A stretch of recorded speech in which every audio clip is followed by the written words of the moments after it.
Whether you're gifting, decorating, or treating yourself, Lowe's December deal drops are here to help you save more all month long. Get up to 50% off select holiday decor. Plus, get up to 45% off select tools and accessories. Shop new December deal drops every week this month and get so much more out of your holidays. Lowe's, we help, you save. Selection varies by location while supplies last. Welcome into another edition of the James Boyd Podcast. I, of course, am James Boyd, joined by my editor, Jim Aiello. And Jim, we can say we have done something different together, which is cover Phillip Rivers' game. How about it? And I got the leg up on you because I did it in person. I know. I'm jealous. I never got to do one in person. That was one of my favorite parts of the whole thing. Like when he first walks in and talks to you guys, he's like, "Not on Zoom," and I was like, I'm still watching this on like technology. I never actually got to do this in person with him. So, I mean, people can whatever. We'll talk about the game. We'll talk about the future, all that stuff. But like, I gotta ask you, like, as advertised, like I know I told you and other reporters have told you like how fun he is to cover. Is it the first whole week you've got now? Was it as advertised? Yes, you know I'm a contrarian by heart. You know I'd like to disagree and be petty and argue, but no, I can't argue there. Just a great dude. I mean, it wasn't the most important answer of the night when I got a chance to ask him after the loss, hey, what example do you think you're setting for the kids and the high schoolers that you coach? And he got really emotional about just chasing the dream. And I think I wrote my story, knowing there's a possibility for failure. And not to get on my soapbox too much, but it reminds me of what my dad told me growing up. I might have been like 16 at the time, 30 now. And he told me life is always harder for people who want something rather than those who don't. So if you want something, you got to go chase it, and you got to be okay with failing and not getting it. And again, this could all end poorly. They did lose the game. They've now lost 4 straight, 5 of their last 6. The playoff hopes are minuscule at this point. But that overall theme was pretty heartwarming, and I could see why, even beyond just the theater of it all for us as viewers, why his teammates respect him so much. Because walking in that locker room after that game, I can say definitively it felt a lot different morale-wise than after the Jacksonville loss, where it felt like, all hope was lost. It still might be lost. I don't want to sugarcoat that, Jim, at all, and we can start with that. But what did you think of Phillip's return and the valiant but losing effort that they put up in Seattle? Yeah, I was torn. I mean, I texted you after the game. I was like, I'm really interested to hear, because, we're texting or messaging each other on Slack throughout the game, but like, I don't know what your overall like takeaways are going to be. And I was looking at like Colts Twitter, and I'm thinking about myself, like how much of the silver lining are we like taking from this game versus like, hey, they lost. So like this sucks for the Colts and their playoff hopes and all that stuff. So I got to tell you, though, again, maybe I'm just sentimental in my old age because Phil and I are closer to How old the same are you age talking that I about want old to age? Yeah. Listen. So what are you, like 30, 33? I'm like some old age. 33, I appreciate that. No. Just turned 37 here in November. Oh, actually, well, there you have it. I'm closer to Phil than I am to you. Actually, what I'm pretty. You said just turned 30, right? I'm like 30. Dead center. I'm dead center in between. So well, be closer on my side than with the youth. So yeah, no, I mean, I know how I'd feel after taking a hit in the NFL, which would be bad. It would be very, very bad. But I no, like I said, it was hard for me not to be like sentimental and just be like, wow, I can't believe he made it through a whole game. He didn't look completely overmatched or overwhelmed, both by like, at least in terms of identifying an NFL defense, which he hasn't really done in 5 years, being able to get the Colts in and out of the right plays. Like, we shouldn't take a lot of that stuff for granted. Like, yes, he is one of the smartest quarterbacks that's come through the NFL in the last 30 years. But like the fact that he got off the couch and came and looked at one of the more complicated defensive schemes in the NFL and was able to decipher it to the point where he wasn't throwing interceptions because he doesn't know what he was looking at, or taking sacks because he's holding on to the ball too long. Like, he looked like a competent NFL quarterback in terms of like at least his like mental abilities. Now, the physical part, whereas I think obviously it stood out to everybody. Obviously, as Phil would tell you, he's carrying a little extra weight than he had been in those previous days. And the arm clearly wasn't there. There were a few out routes. I think I tweeted at one point there was one he threw to Pittman that felt like it took a year to get there, but it got there. And he was throwing with anticipation, and he made a few throws down the field that were like, again, I know you want to mention the Josh Downs one, like that was on the money. Like that wasn't, again, not like he was throwing at 60 yards, but when you throw with anticipation, you can get some chunk plays without having to, chuck it 60 yards. So I thought physically, obviously, it was very limited. That wasn't to be unexpected. It was expected, I should say. But yeah, I kind of thought he did a much better job than I expected him to be able to do. And I also want to give credit quickly too. I don't want to get your opinion, but I want to give credit quickly to both the coaches, both coaching staffs, I should say, on the Colts, the offense and defensive coaching staffs. Because yeah, I should say even the special team staff. Like if you looked at that game, they were winning the field position game all day. All day they were creating short fields for Phillip Rivers and long fields for Sam Darnold and the Seahawks offense. So that was a huge leg up that they had. The other thing was the defense stifled the Seahawks, man. Like they didn't score. They didn't score a touchdown yesterday in that game. So that was a huge thing. And again, to do so without Charvarius Ward, to do it without Sauce Gardner, without DeForest Buckner, that's a big feather in the cap to Lou Anarumo and his defense for doing what they did. And then finally Shane Steichen and the offensive staff, like you crafted a game plan in like 5 days for a guy who hasn't played quarterback in 5 years. Like, I know you didn't put up 35 points and it wasn't like a great offense, but again, I think given what some of the expectations were going into the week, it was better than expected. Now that was all the silver lining look. So if you want to go the other way, yeah, you're going to come the other way. That's fine. You can just come take the legs off from under me. But that was the silver lining approach. And oh yeah, to mention they lost after all that. So. I know, and that's the part that was hard for me to even express as a writer going through my story was like, I have to mention the loss. I have to mention that this is bad for them. Yeah. I have to mention that no matter how good it looked for 58 minutes and however many seconds, you lost this game. And the emotions of that were just so high because starting off, number one, I mean, Blake Grupe, again, looking at all of the things they had to overcome. How about that? You're down your starting right tackle for the rest of the season. He's out. Braden Smith, unfortunately, with the neck and injury and a concussion. He's on IR. So you're starting Jalen Travis at right tackle. You lose Bernard Ryman, your starting left tackle, midway through the game due to a right elbow injury. We don't know his status moving forward just yet. On top of that, Blake Grupe is now your, I believe, third kicker this season. After Spencer Schrader looks so good, AFC Special Teams Player of the Month, he's out. You get rid of, Michael Badgley after he, cost you a game possibly. And then you move on to Grupe, and Grupe boots a franchise record 60-yard field goal. And I'm thinking for a second, Jim, boy, we are going to write the script to a Disney movie. This is it. Like, I need to, forget writing. I need to get the camera rolling. Like, I need to be getting B-roll because this is what's going to get us on center stage here, in the IMAX theater. But that did not happen. They lost the game. And to your point about all three phases stepping up, I thought all three phases played fairly well until that last drive. No doubt. It started with I thought the return.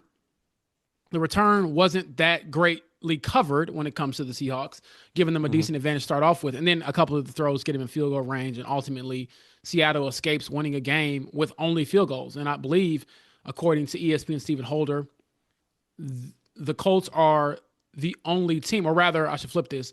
The Seahawks are the only team in the NFL this season to win a game with just field goals, with no touchdowns, which is insane. You could flip it the other way. You could say the Colts are the only team to lose a game by only giving up field goals. I know. I was trying to make sure, like, I don't want to, kick a team while they're down. No, but they deserve it. They deserve it. It's tough. And then getting deeper into perhaps some of the other criticisms when it comes to Phillip Rivers and his performance, there were some obvious limitations. And I get that the game plan was, we're going to pound the rock. We're going to, get 2-3 yards, and credit to Jonathan Taylor. I thought it was one of the better games he's played this year, despite being held under 100 yards. He was grinding out yards. He was grinding out first downs. They were using the clock. Everything was working to their advantage. They had to be perfect, and they were darn near perfect for the entire game. But I couldn't help but notice, Jim, that, man, I'm thinking to myself, a couple more downfield throws, and maybe you win this thing. And they were obviously limited. I mean, I'm looking at Phillip Rivers and his intended air yards. His intended air yards for the game was just over 5, and then his completed air yards was just 1.4. That is not an NFL offense. That is not realistic. And I get that Shane was saying, that was the game plan. But I really wonder, in his heart of hearts, is that the game plan if you have Daniel Jones, if you have Anthony Richardson, which we'll get into? Even if you play Riley Leonard, who doesn't have the best arm talent in the world, but has more arm talent, I would think, at this point in his career, but as far as throwing the ball straight down the field, than Phillip Rivers. You would So, hope. yeah, I just can't buy that was how they drew it up. You drew it up that way because you knew the 44-year-old best friend that you hired has physical limitations, and they were evident. I mean, any ball that had to go to, the hash marks or from the hash marks to the sideline, Jim, boy, a couple of those things flew in the air a little bit. And I'm like, man, like, is that an interception waiting to happen? And I'll give him some grace, and maybe I'm being too nice on the last pick. I did think that Michael Pittman Jr., if you watch the play again, he actually slipped coming out of his break. He doesn't slip. I think that he might actually get a hand on that ball. It looked like it was severely overthrown, but just go back and watch it for those listening if you get a chance. And maybe I'll clip it later on today and show it myself. But he definitely slips coming out of the break, and that half a second is thrown off, and, it's an interception. Maybe I'm making excuses, whatever. But, yeah, Jim, I just wonder moving forward, okay, all of that considered, how can your offense sustain itself or be formidable to any point if you can't throw it down the field at all? And I mean, I want to say his two throws down the field were one to Tyler Warren, and then the other one was the back shoulder throw to Alec Pierce on the penultimate drive. Are you actually asking me how you do it? I don't know. I'm asking you because, Shane, well, let me back up. Shane saying, and this is how I felt. So just to set the scene here a little bit. Yeah. Sorry for the awkward pause. But Jim's reaction was exactly my reaction. I was sitting in the airport yesterday in Chicago getting on this Zoom call because we're all asking, okay, but like, is this really what your offense is going to look like? Are you sure you can put someone on the field? And he's adamant that they will. And that was just a 1 week game plan. But Jim, I find that hard to believe. Yeah, sorry. I thought you were asking me to go full Shane Steichen and be like, oh no, this can work. But like, I don't know. I don't know if I want to take that side, James. No, it can't work. I mean, you can't, like, here's the problem. I think if you read a quote, and I have to find the quote, but I'll spare people, me clicking around on the computer right now. But Mike McDonald essentially said something to the effect after the game of like the Colts offense did things that they weren't totally expecting, which is a little odd because I thought they were going to like pound the ball and throw short, and they did. But there must have been some start of the game plan that Mike McDonald wasn't expecting on the Seahawks side of things, which reminded me that the best thing that the Colts had going for them was the element of surprise. They didn't have tape on. I was joking with another editor, the editor of the Seahawks writers, and I was like, "Is Mike McDonald gonna be watching like St. Michael's Catholic tape? Like, what's he gonna be doing here?" Like, but the reality of it was, Phillip Rivers hadn't played NFL football in 5 years, and therefore they didn't know for sure what this offense was gonna be with Phillip Rivers running the show. Now you head to San Francisco with what I would believe is one of the 4 or 5 best defensive coordinators in the NFL in Robert Saleh. Like, say what you will about him as a head coach, but the man gets the best out of some defenses. He's got tape on you now. He knows what you want to do.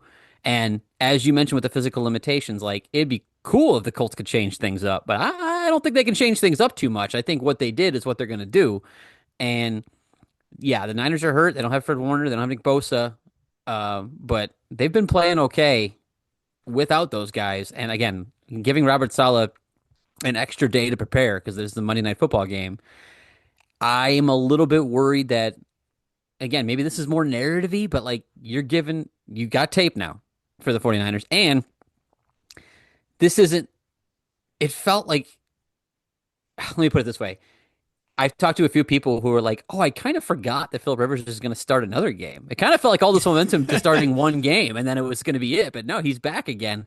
But I think that's going to be the way the Colts kind of feel, is like you lose a lot of that energy, juice, momentum with Phillip Rivers being like, he's coming back. We're going to do it. We're going to do it with the old Uncle Phil and all this. Again, maybe they still feel that way, but it's going to be a little, it's almost like the interim coach bump people talk about, right? When you fire the head coach and they promote the interim coach, and then everybody was like, yeah, and you see that team play a little bit better. Yeah, for that first game, and you're like, whoa, that's pretty good. And then usually it fades. That's what I'm a little bit worried about with the Colts, is that like, hey, they got that Uncle Phil bump that first time, and now they lost, and now it's gonna fade a little bit as we go. So those are those are narrative. I understand that that they're not not based in statistics or facts necessarily, but I am a little concerned on both sides of the things that, like you mentioned, this limited offensive scheme has now been on has now been seen by the other teams that they're going to play, the Jaguars, the Texans, and the Niners. So it's going to be even harder to execute given the limitations of what Phillip Rivers has. That said, you know, the back shoulder throw to Alec Pierce down the sideline to get into field goal range gives me some hope that they can start doing a little bit more of that. Back shoulder throws are notoriously like one of the harder throws to complete with a, you know, it for a receiver and a quarterback don't have chemistry, like like you need to know when he's going to stop, when he's going to jump back, and where the quarterback's going to put the ball. It's tough, and they drew that play up and they hit it pretty perfectly for Alec Pierce and Phillip Rivers. So my thought is a few more reps, a little more chemistry. Maybe they can push the ball downfield a little bit more now that they have a little bit of chemistry going forward. But that's just I feel like that's like the hopeful spin on it, frankly. Like I don't feel that confident about that going forward. I know, and the Colts have to feel that confident because they can't afford to keep dropping games. And I know, again, we'll get into the playoff prediction model and where the Colts are. I think currently they're like less than 10% to make the playoffs, which I mean 8%. Yeah, you got a pulse, I guess, and you have a chance. And if anybody can do it, it's the 44-year-old, right? That's what everyone keeps telling us. But I want to talk about the 23-year-old, Anthony Richardson, his daughter, Sr. Oh, okay, got it. No, I'll leave the family stuff off limits, you know. Sorry. But, same age. It's still crazy to me. No, good joke for sure. Yeah, he has a 23-year-old, and I believe he has like a 2-year-old or something like that, which is, I mean, Jim, I know you've got 3 of your own. If you want to, wait 15 years and you bring another one to the world, I wouldn't judge you. I mean, I really wouldn't. I wouldn't judge you.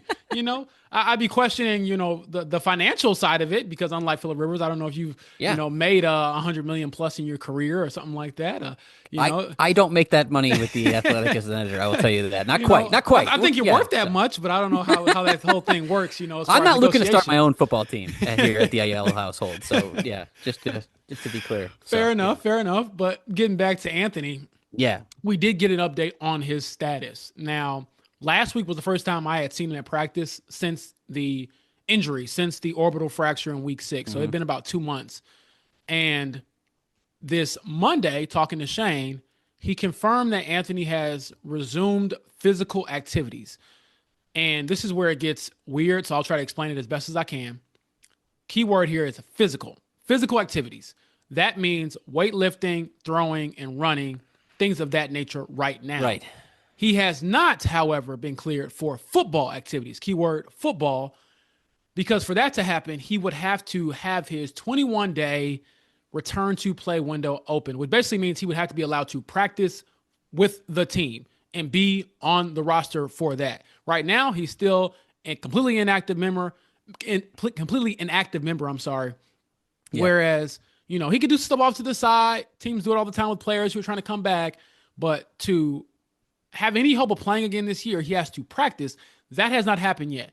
Could that happen this week? Possibly. The Colts return to practice Thursday.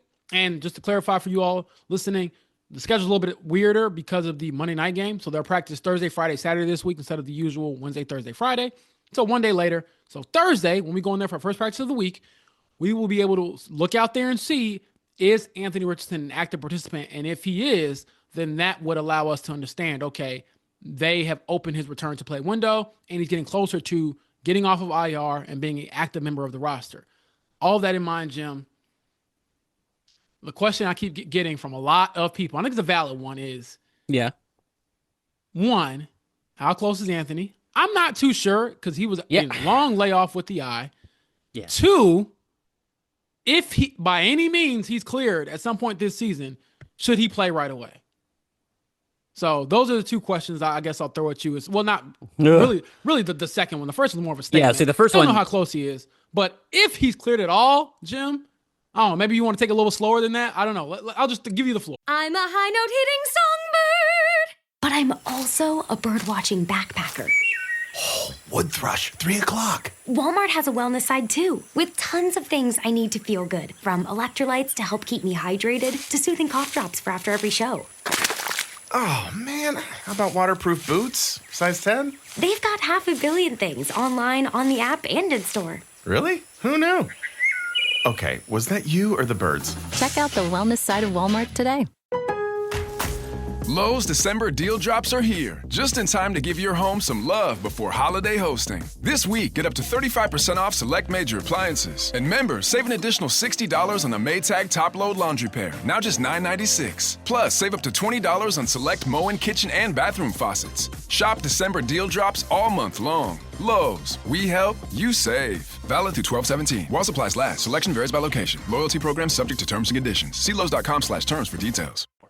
No, what I'll say is that if he, again, like the eye thing is super scary, and I just want to make sure if I'm the Colts, like without this is not this is going to sound bad. I'm trying to make a joke, but like Anthony Richardson has struggled as an NFL quarterback, so I don't want to put him out there like with limited vision. Frankly, like that's not going to help his cause or help his confidence or help the Colts win. That's so. Let's make sure that his face, like that, his vision is back to 100%. Otherwise, I'm not putting him back out there. I'm not putting him nothing less than 100% in terms of vision. That said, if he's physically ready, I will say, okay, I'll work backwards, I guess.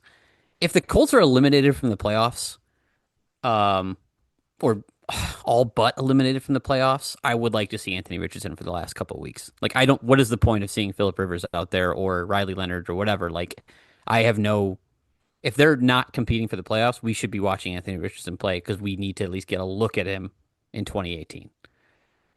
Now, that complicates things because Rivers is playing this week.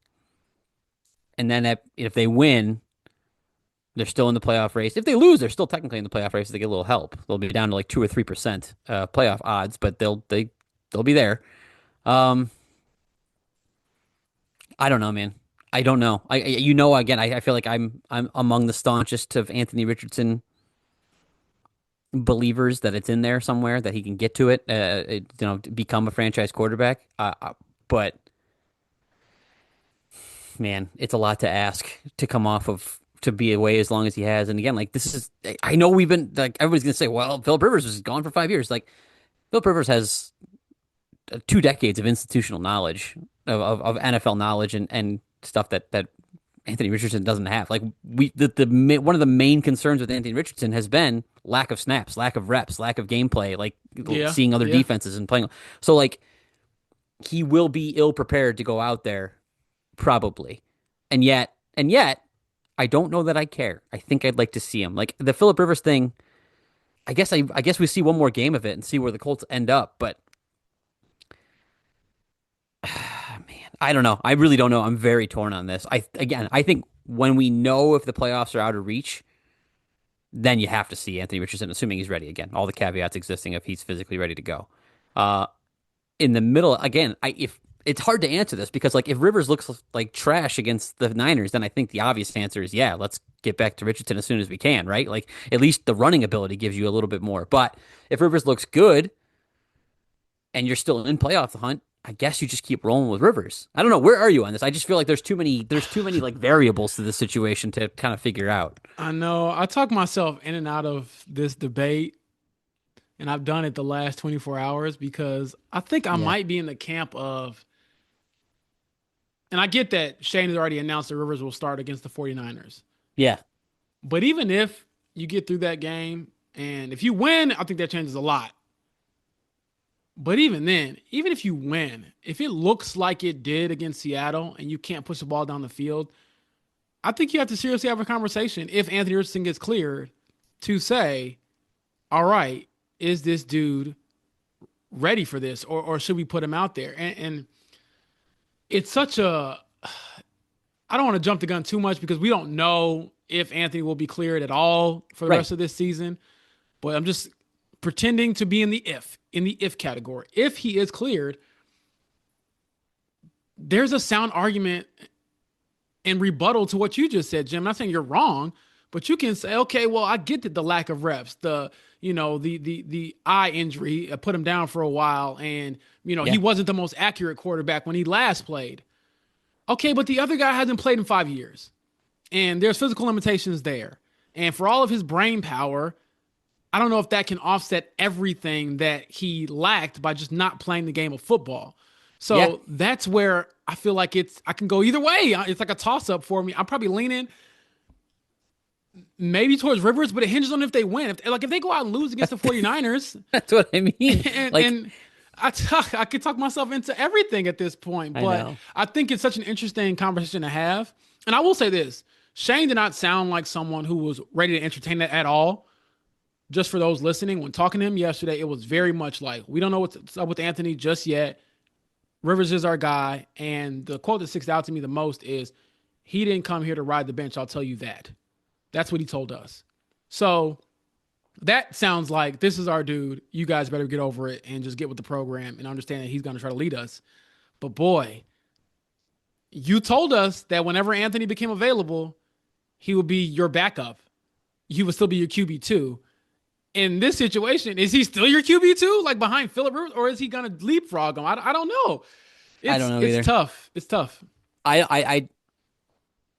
Yeah, like I said, I think the Colts are in the quote unquote fortunate situation of being, I don't think Anthony's ready yet. Therefore, they can just prepare as though Phillip's going to play, give him all the starting reps this week, and then see where things are next week. Because, like, again, if they lose and they're pretty much out of this, and again, you have 2 games of evidence that Rivers is pretty limited and your offense is limited, like, you might as well throw Richardson out there and see if he can pull off a miracle too. Like, and again, we also have to start thinking about the future a little, right? Like, Daniel Jones, as maybe likely to come back, and maybe ready for next year, depending on what happens with the Achilles and all that stuff. But, like, even if Daniel Jones is back as your quarterback, Anthony Richardson's still part of the plan now. It has to be, because, like, you have to have at least somewhat of a viable backup, and he's under contract on his rookie deal. You don't have to pick up his 5th-year option, but you can still bring him back. Like, so you probably want to know what you have, or at least let him get out there for a couple of weeks or a week or 2. I don't know. I know. I would want to see him play if I could. And again, I just don't know where things are going to end up in a couple of weeks. So again, we have the 49ers game that'll give us another, measuring stick for what this offense is capable of with Phillip Rivers. I don't think there's going to be a lot more, there than we saw against the Seahawks. I mean, but, like, I think that's probably the extent of what we see. But then again, I think a lot of people would have said Phillip Rivers is going to be broken in half by the end of the first half, and he made it through the whole game just fine. So, like, maybe I should underestimate him at my own risk? Question mark. I don't know. I will. Let me rewind a little bit though, because I don't know if we talked about this. Maybe we did. I know you're writing about it this week, but I definitely want to at least say it. What a shame. This stinks for Anthony Richardson. Like, there was such a chance for him to have like a retribution story. Maybe I did say this last week, but I'm saying it again. Like, it sucks. Like, the fact that he could have come off the bench and helped the Colts save their season and get back into the playoffs, and, like, been the consummate professional behind the scenes, working behind Daniel Jones, rooting on Daniel Jones. Again, I assume that's what's been happening. I don't know for sure, but he would have had this opportunity to, like, step back in and reclaim the role and lead the Colts to the playoffs, and then some freak accident ruins it. Like, just the stupidest thing. Not calling him stupid, because the accident is stupid. Like, it's so unfair. Like, honestly, the guy has had, for all of his own faults, for all the messes that he has made for himself, God, that guy's had some bad luck in the NFL. And it's just brutal. I feel bad. I guess I mean, from the stupid injuries early in his career to this one, like, it just sucks. It would be hard. Again, I don't know how many people listening are older, my age or older or what, but, like, that's tough. That's a lot to deal with, as a 23-year-old, 22-year-old guy, and you're trying to be the face of an NFL franchise. Obviously, I've never done that, but I just mean, like, the pressure of all that and wanting it as bad as he does. And, like, it's just, man, to have it taken away a couple of times like this it's got to be tough. Yeah. I would agree with that. And I think the other part that I'm probably glossing over, Jim, is if the Colts seriously thought that Anthony Richardson was an option at any point within the last 5 to 6 weeks of the season, so let me back up here. Daniel got hurt in week 14. So yeah, you would have had 5 games left in the season. If there was any hope that they really thought that Anthony Richardson can be back by now and help this team, then they're probably not making that call to Phillip Rivers.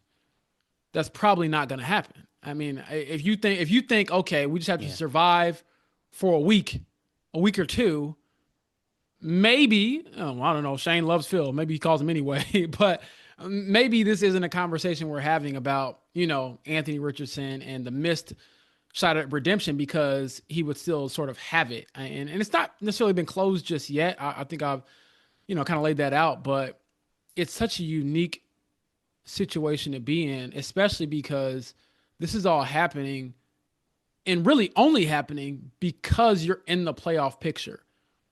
And I'll have to look at our playoff prediction model. Jim, I don't know if you got pulled up, but I got it. What do you need? so if they win out, Yeah. what are their chances of getting into the playoffs? I think that is 98%, the question that everyone keeps like asking. a pretty good shot. Which Pretty good again, shot because they'd have 2 division wins. That would be huge. Yeah, and that goes back to the beginning of this whole conversation, this whole podcast, really this whole last week of my life, because I believe it was this week or this around this time last week that we were going through the Phillip Rivers is for real thing. You brought him in for that reason because you think you still have a chance. If you had been eliminated, if it was over, if you didn't start 7-1 and you had fallen off a cliff and that window had been closed, we're looking at Riley Leonard, we're looking at Anthony Richardson possibly. You're looking at the future, and I'm not writing anything about Phillip Rivers. I'm writing about, hey, what does Shane Steichen's future look like? What does Phillip Rivers? I'm sorry, not Phillip Rivers. What does Chris Ballard's future look like? And sure, those stories will still come, but right now, while we're in the thick of it, the Colts are operating like we still have a chance, and we're trying to give ourselves the best chance to do so. And for however long they think and they truly believe their best chance is with Phillip Rivers, the 44-year-old quarterback who became the oldest quarterback in Colts history. One other thing to mention, Jim, that was pointed out to me by the dean, Mike Chappell, over at Fox 59, he's trying to become the third quarterback to win a game at 44 or older in his NFL career. So it doesn't happen. I mean, I'm not saying this like it's, easy to do. It's very hard. And the schedule that they have, man, it's tough. There is no cupcakes left. And on top of that, I would love to quantify, if I could, the amount of disrespect other players might feel by a guy who's come out of retirement and thinks he can beat them. Because Seattle escaped by the skin of their teeth. I'm sure they probably had a little trash talk for him or whatever, at least the defense, because the defense showed up. They held him to 15 points. That's what you're supposed to do. Win the game. But if I'm any other defender in the NFL, I got to be thinking to myself, there's no way, as we're trying to get our playoff hopes together and our playoff seeding together for the 49ers or the Jaguars or the Texans, this old dude ain't coming in here to beat me. Yeah. So how much of that is a factor going forward? Because like you said, there's tape on the 44-year-old now. And, there were some good moments, but also some clear moments where you could see this isn't the same dude that obviously was an 8-time Pro Bowler, potential future Hall of Famer, all of the above. He's somebody who was a spot starter and is trying to give him some life here. And as cool as the story is, Jim, and as much as, the storybook ending will make my life a lot easier, I just can't squint my eyes to see it. I really can't. No, and again, like it's not like he's coming in and playing the Titans and the Raiders and the Jets. You know what I mean? Like these are real defenses. Like the Jaguars defense has been playing much better recently. Their defensive coordinator, Anthony Campanile, I'm not really sure how you say it. Campanile? Anyway, he's going to get head coaching interviews, or at least he'll get some calls, and he'll be in the running. Obviously, D'Amico Ryan's Houston Texans those are the 2 defenses I think you debate as the 2 best defenses in the NFL would be Seattle and Houston. Like, there's not a real break here. Even San Francisco's defense is not great, but they're fine. Like again, like a guy like Robert Saleh, I just hesitate to think that, like you said, he's going to let some guy walk in off the street. That's pretty much his age. I'd have to look, but I think Robert Saleh is pretty much his age. Walk in off the street and beat him. It's hard to imagine. Again, like the other thing is too, like you mentioned it earlier, like this isn't even a full strength Colts team. Like they got maybe the best defensive performance out of they've gotten from the year. I think so. Yeah. And so are you going to get that again? Like that seems like a big ask, and because they kept Seattle very, very limited in that game, and I don't know if you're going to be able to do that against like as banged up as the Niners defense is. Like Purdy's getting healthy. He's got Pearsall and Jawan Jennings and George Kittle and Christian McCaffrey. Like that's a real team. That's a real offense. That's starting to put some things together. It's going to be tough. Like I said, without a lot of your best players, and offensively, like you said, the offensive line's banged up. It's just a lot to ask. And so I understand why the Colts did. Ultimately, that's all I'll circle back to this, is I understand why the Colts did this. They were desperate.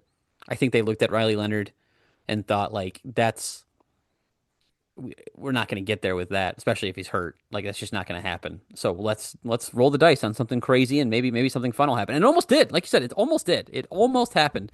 Um, I'll put one more positive spin on this thing is that even if they lose to San Francisco, this week, again, it'll obviously depend on what Houston and Jacksonville do to try to get into the playoffs. But even if they lose to San Francisco this week, it's not the end of the world. If they beat the Jaguars and they beat the Texans, according to our model, it goes up to their playoff odds go to 41%, which means they would need some help to get in. They would need those teams to lose some games. But even if they lose to San Francisco this week, they're still in it.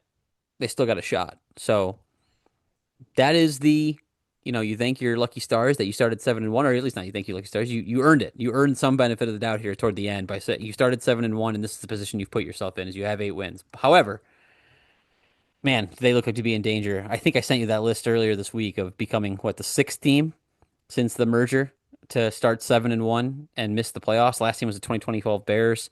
There was a 96 Commanders team, and we don't have to go through all, but there's 5 of them. But I will say that the momentum seems to, when you blow such a fast start like that and miss the playoffs, it seems to carry over to all 5 of those teams that blew their 7-1 starts missed the playoffs the next year. So again, that's way off into the future, but it's just one of those things where you can't help but think about it. It's like, man, if they can't pull this off, that's just going to be devastating. Yeah. Boy. This season, man, what a weird campaign. Fun, I will say. Last Sunday was certainly fun. I enjoyed the time out in Seattle. Did a little sightseeing before I saw the old, veteran try to, tune up the arm. I will say one of the funnier moments in the game, and I would have asked about it had it been a win. I didn't want to be like, the guy trying to make jokes. But when Phillip kind of sacked himself, that was funny. I was like, boy, the check engine light just came on. It was the paint. I know. I believe Chap tweeted out that he got sacked by the Seahawks logo. And I was like, boy, that was tough. And so, again, I don't fault him for going forward and taking this opportunity and trying to, help this franchise. And you can tell he's not here for the gimmicks. He actually dismissed a lot of the questions about himself and, the high school team he coaches and, the whole Ted Lasso of it all. And he was just saying no, I actually want to be here to win. And it hurts that we didn't get this done. So we'll see how they fare come this upcoming Monday night against the 49ers, because that could decide obviously a lot more of this whole conundrum. But yeah, we'll have more to come on Phillip Rivers, on Anthony Richardson Sr., on the state of the Colts, their playoff picture, and things of that nature at The Athletic. But yeah, just thanks for sticking with us, man. I guess you can say it's never predictable, Jim. And that's one thing I can give the Colts credit for. I mean, could you imagine that we would be talking about covering the same quarterback? No. And that dude's 44. No, it's nuts. We're talking about stories, and I'm literally flipping through my notes from when I was a reporter covering the Colts from 5 years ago, being like, oh yeah, I talked to this guy. He said this about Phillip Rivers, 5 years ago, about a guy who hasn't played since then. Which, by the way, speaking of funny things, I went and looked at Phillip Rivers' Pro Football Reference. Credit to these guys, man, so they have all of his years on here, and then they have 21 through 2024, and it says did not play, retired, and then parentheses St. Michael Catholic High School head coach. Which I just love. I love that Pro Football Reference has his actual title of what he'd been doing for 4 years. I thought they would just put a gap there and nothing, but they're like, no, this is what he's been doing. He was a high school football coach, and now he's playing quarterback in the NFL again. It's just funny. I enjoy Pro Football Reference. They're the best. So that's where the Colts are, man. A couple housekeeping items. Daniel Jones did undergo surgery, so he is on the road to recovery. I would imagine he wants to potentially return to the Colts and try to finish what he started here. But that's a conversation for another day. And then, like I said, for Anthony Richardson, we'll just see where he is physically when it comes to practice and availability moving forward, as well as, and more importantly, perhaps, Bernard Ryman, the starting left tackle for this team, and things of that nature. So a lot more to come, a lot more to dive into. And as always, I appreciate you all listening. And until next time, my friends. I'm a high note hitting songbird, but I'm also a bird-watching backpacker. Oh, wood thrush, 3 o'clock. Walmart has a wellness side too, with tons of things I need to feel good, from electrolytes to help keep me hydrated to soothing cough drops for after every show. Oh, man, how about waterproof boots, size 10? They've got 500 million things online, on the app, and in store. Really? Who knew? Okay, was that you or the birds? Check out the wellness side of Walmart today.